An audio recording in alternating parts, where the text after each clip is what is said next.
Chapter 33. And Jacob lifted up his eyes and looked, and behold, Esau was coming, and 400 men with him.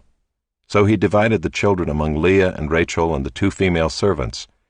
And he put the servants with their children in front, then Leah with her children, and Rachel and Joseph last of all.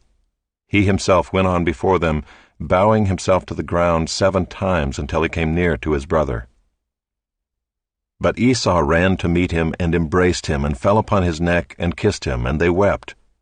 And when Esau lifted up his eyes and saw the women and children, he said, "Who are these with you?" Jacob said, "The children whom God has graciously given your servant." Then the servants drew near, they and their children, and bowed down. Leah likewise and her children drew near and bowed down. And last Joseph and Rachel drew near, and they bowed down. Esau said, "What do you mean by all this company that I met?" Jacob answered, "To find favor in the sight of my Lord." But Esau said, "I have enough, my brother, keep what you have for yourself."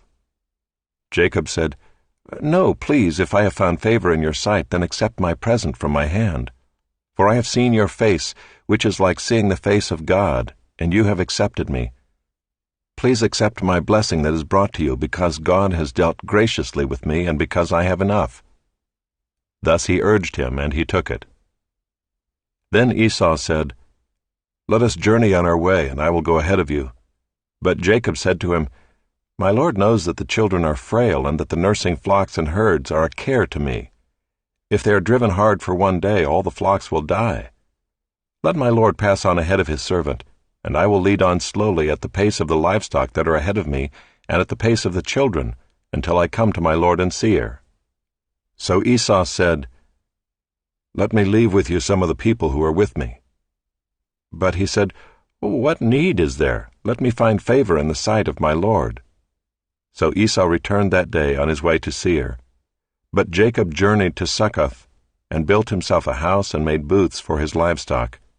Therefore the name of the place is called Succoth. And Jacob came safely to the land of Shechem, which is in the land of Canaan, on his way to Paddan Aram, and he camped before the city. And from the sons of Hamor, Shechem's father, he bought for 100 pieces of money the piece of land on which he had pitched his tent. There he erected an altar and called it El Elohe Israel.